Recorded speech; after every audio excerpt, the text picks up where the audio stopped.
ChemisTea time.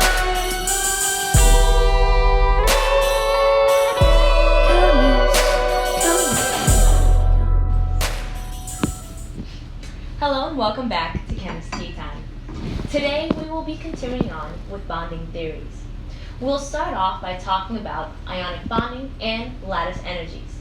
Let's take, for example, sodium chloride, which we should all be familiar with as table salt. If we were to draw the Lewis dot symbols for sodium and chloride, they would look like this. When they form an ionic bond, sodium transfers its valence electron to chlorine, which we can represent with the following equation.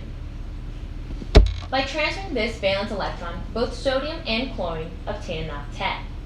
Remember, if we remove an electron from sodium, that will leave sodium with no valence electrons, but its previous principal shell will have a completely filled octet.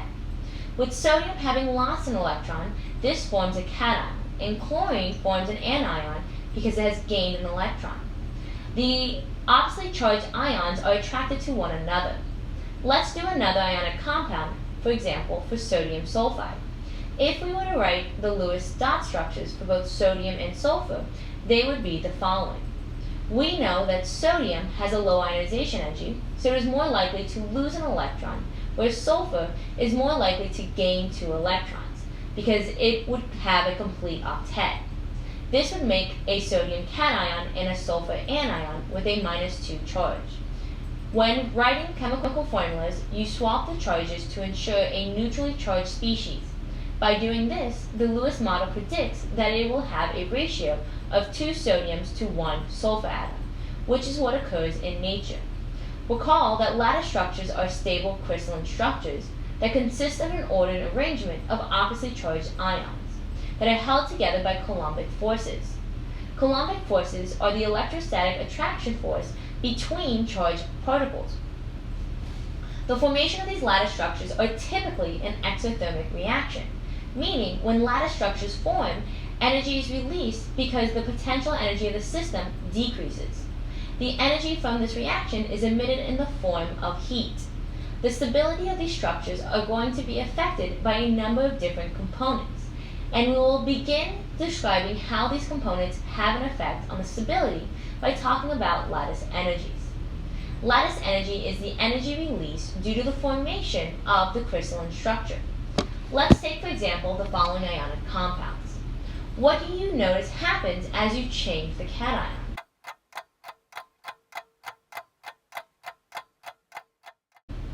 Hopefully you notice as you change the cation, the lattice energy decreases. Well, let's think about why this occurs. Let's focus on the cations we have: lithium, sodium, potassium, and cesium. As we move down the group, the lattice energy decreases. We know from earlier lessons that as you move down a group, atomic radius increases. Do you think this is having an effect on our lattice energy? And why do you think so? If you said yes, that atomic radius does play a role, then you are right. As your radius increases, the oppositely charged ions become further apart. This has an effect on the potential energy, which becomes more positive, thus making your lattice energy less exothermic. Remember, the more exothermic your reaction is, the more favorable it is. Another important factor that plays a role in lattice energy is the magnitude of ionic charges. Let's look at sodium fluoride and calcium oxide. The energy for calcium oxide is 4 times greater than sodium fluoride. Even though the radius of sodium fluoride is smaller, the magnitude of the ionic charges plays a more significant role on the lattice energy.